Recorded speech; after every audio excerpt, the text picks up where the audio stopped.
Alright guys, this is going to be a part 2 to the video that I did last night, and I'm going to go more in-depth on my discussion of my future with this game. This game really has just become a big imbalance and a big mess for me. It really has become more about who has more $100 bills in their pocket than the other person, in order to decide who's going to top.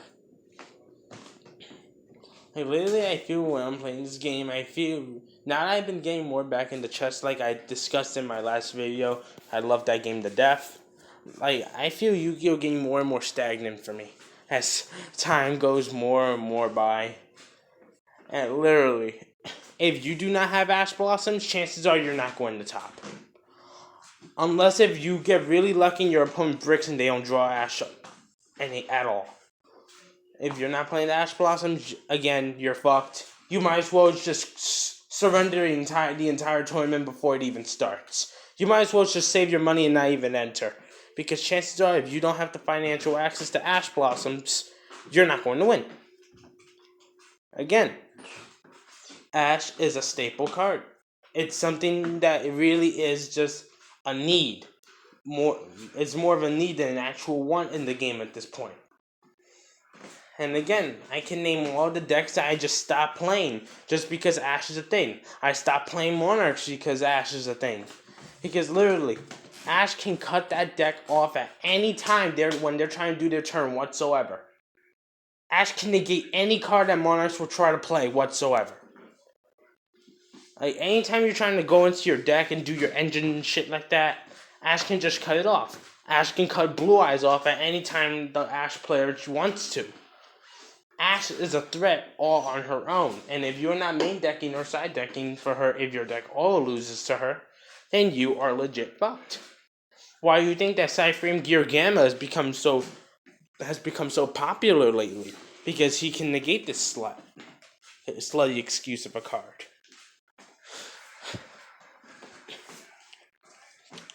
And now, I'm gonna go more in depth on my opinions of the game. And again, the game, literally, you got more $100 bills than the next poor motherfucker over here, chances are you're gonna top. Chances are he's not going to top. But literally, whoever has more money than the other person and that can afford the Ash Blossoms and Joy Springs now, chances are they're gonna win against you, the non-Ash player. And that really is just a sad sight to see. And this is why back in the Zoo format, when people saying that Demise deserved to get banned, I got pissed. I was cursing people out entirely for saying that Demise deserves to get banned. But thank God that card didn't get hit. But anyways, more important matters. My life with Yu-Gi-Oh! When I go to the locals and I would try my Infernoid Zoos against, the against locals and and people are like, oh, you gotta invest in the Draco engine. Basically, these days when you lose in Yu-Gi-Oh, the only thing for you to learn is that you need to spend more money on your deck. That really is the only thing you can learn from it. With technical plays being the outlier / exception to that rule. And literally, again, I'm going to compare Yu-Gi-Oh! Chess. Yu-Gi-Oh! The only thing you can learn from Yu-Gi-Oh! Losing in Yu-Gi-Oh! These days is the fact that your deck sucks and that you need to spend another $100 on your deck. That's the only thing you can learn these days from Yu-Gi-Oh! There really is no real technical play for a decent player to learn. Like, again, there are a lot. I feel rogue players are actually better deck builders than pro players. And as a matter of fact, it's not even an opinion at this point, it's a proven fact. Rogue players could build decks better than the pro players that always top. But the problem is they simply can't afford the cards in real life. And therefore, they simply just can't compete in these events. And it really is just a sad sight to see. for the matter speaking. In the end, the only group of people that really benefits from the game is the company itself. Again, let's break it down. If you're poor and you're not investing as much money as Konami wants you to invest, you're probably not going to win a tournament and you're losing there. And that's your punishment for not spending enough $100 bills on this game. And now, if you're a pro player and you spend like $300-$400 in one shot on your deck, on a one-shot order on Amazon or eBay or a TCG Player or YGO Collectibles or some shit like that. Wherever the fuck you buy your cards, I don't know. Like, if you are a pro player that spends your money on shit like that, on places like that, and just spends a whole bunch of your money, spend $300-$400 on a deck, and then your reward is that you're either gonna top, and if you're lucky enough, you're gonna win.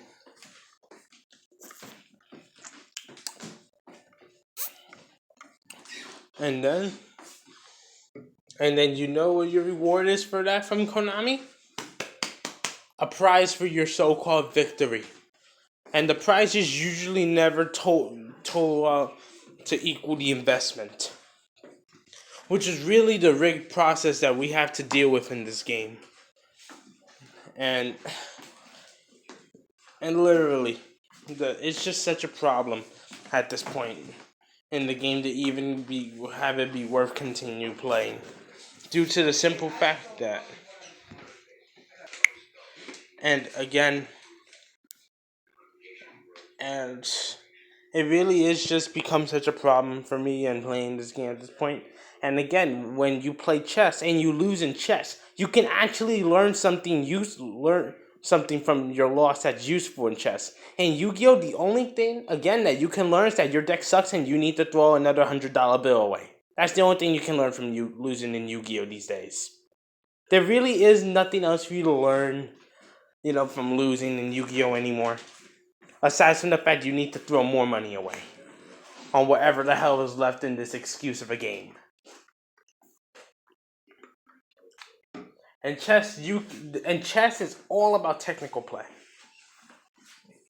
And who knows, this channel could very well easily convert from being a pure Yu-Gi-Oh! Channel to being Yu-Gi-Oh! And chess at the same time.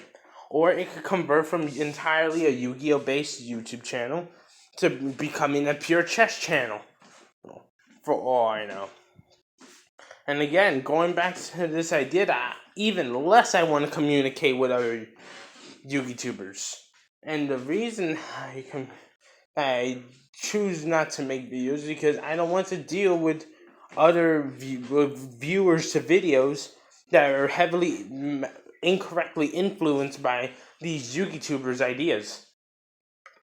And I don't want to deal with someone that completely agrees with every single word that came out of Innovation YGO's mouth when he did his top 5 budget decks of the format video. Because his list was horrible. Horrible. And I'll say that with pride. His list was horrible. It was literally the exact definition of shit. His budget list. It was horrible. I disliked that. If I could have disliked that video 10 times, I would have done so. That's how bad I hated it. And again, he just reached this point that it just doesn't matter. The game is just starting not to matter to me as much anymore.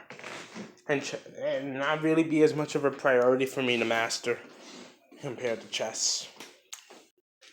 Because chess is equal. There is something called equality in chess. It doesn't matter how many $100 bills you have in your big fat wallet. If you're not smart, you don't have intelligence, you're a brain dead fucking zombie, you're gonna lose in chess all the time. That's the simple sad reality factor of the matter speaking for, say.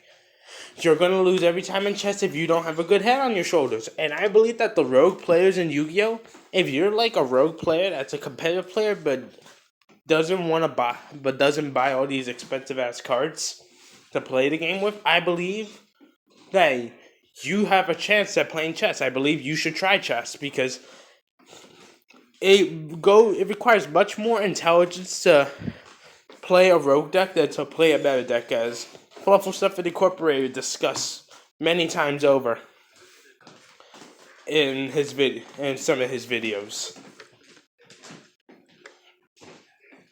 That it really does take more skill to play rogue decks than play meta. It's an actual proven factor. This isn't based on opinions. This is based on actual logic and statistics that are proving these numbers. So yeah, if you're a rogue player in Yu-Gi-Oh, I believe you should give chess a shot, because I believe that you may have the mind capable to be a pretty decent player at it. I mean, here's the thing. Chess is always a game that will always be fun. The game can always be interesting. It can always go somewhere. It's not like Yu-Gi-Oh! Where it's rigged, where one person's gonna win all the time. Anything can go wrong. Like a few days ago, our current world chess champion, Magnus Carlsen, I think that he got beaten. He got defeated in one game of, and it wasn't the whole match. He still won the match, but he got beaten in the game of speed chess, speed blitz chess, I think. Hey, the game can go anywhere, depending on how on the level of intelligence have the person basically has. And it's like, oh, you need like $150 for a playset of OT Strikes, $270 for a playset of Ash. What else? $90 for the playset of Spiral Super Agents. I say a good $60 for 2 copies of the Double Helix, or $90 for the playset of Double Helix. And you know those new Link monsters for Lightsworn, Brandigus, and Cleatfort? I would be hyped, but in reality, I'm not hyped. Because I know they're going to be expensive as hell. They're not going to come out with that shit and make it lower rarity, intentional for us to be able to afford it. No! Why would Konami want Yu-Gi-Oh! To be affordable? Because they made the mistake last time back in Monarch format, and the game was affordable as shit. I love Monarch format to death. In my opinion, the best format in the history of the game. Maybe not my favorite being the Duelist Alliance format, but definitely Monarch format was the best, because of how affordable the game was at that time. How 3 structure decks was able to get you there back in the day, and how it was the first time in the history of the game where 3 structure decks would be the best deck in the history of the game. Well, not the best deck in the history. No, the first time in the history of the game that 3 structure decks would define a format. Like, once that Pepe shit left, once that Tier 0 Pepe shit went away, Monarchs basically dominated. Because it was really good and it was really cheap. You didn't have to throw $300-$400 away like full power TCG Cosmo costed at that point. Its Cosmo used to be expensive as shit. Almost $200 Dank Daddy Destroyers, $50 Dark Ladies, I think $30 Dark Eclipsers, $20 Tin Cans, $10 Strawmans and shit like that. I mean, there was a point where Farm Girl was $80.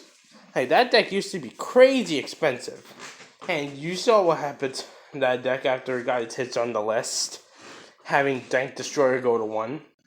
Went down to affordable means. Well, until now. You saw how expensive PK Fire was. You know what won? Monarchs. That's what won our North American WCQs. And the only reason that Blue Eyes won is because it was the deck won Worlds, because it was the deck that was least hit on the list. If Monarchs weren't hit on the list, I believe that they would have won Worlds. If you want me to be honest with you. But yeah. Again, the game is just taking this dark route that is not really enjoyable anymore. But the fact that we already know that even we see cards, new cards that were really good that we love to death because we love the archetype that those cards belong to, we're not going to be able to afford it. That's the problem. We are flat out not going to be able to afford the decks no matter what. And by the time the cards are reprinted and we have access to them, something new and better is out to take its place. And it's been like this from the very beginning of the game. Which is why older players say, oh, the game was better back then. As a matter of fact, no, it wasn't. The game has always been like this. And this is what has ruined Yu-Gi-Oh! From the moment of its existence. How the game is so poorly designed when it comes to affordability for poorer players. And it really is just a sad reality that we have to face. And we have to deal with. And I'll deal with it for as long as I can. But honestly, I don't see myself continuing competitive Yu-Gi-Oh! Up into 2020. Because of how much lack of patience I really have for this game anymore. Everyone's like, "Oh, you should stay. You shouldn't jump ship like that. It'll get fair eventually." No, it's not. It's a scam. It's become one of the greatest scams that we've known to human life. Yu-Gi-Oh! There are greater scams out there, conspiracies and shit like that. But yeah, Yu-Gi-Oh! Is literally one of the greatest scams in the history of life. In the history of the days. And why do you think that TCG is lacking in getting more players into the game? Because in reality, we don't have a lot of players playing this shit now, don't we? That's right, we don't have a lot of players playing this shit. And it's for the simple reason that a lot of new players don't want to spend the money. The only reason that older players are obligated to play is because that they've been playing for so long.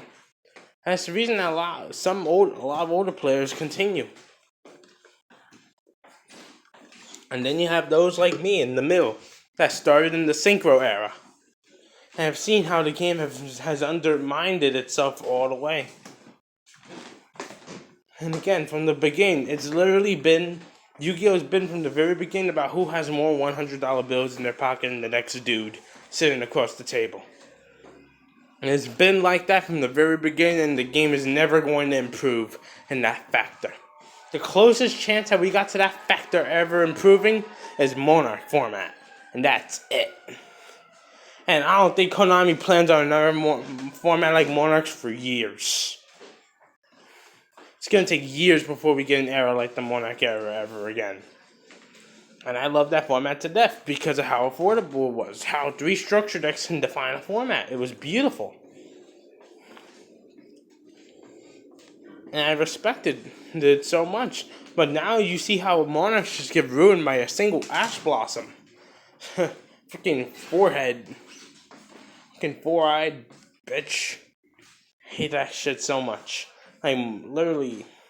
When you have staple cards like Ash, if you're not playing Ash, chances are you're not going to do well on a competitive level. It just basically turns so many players off.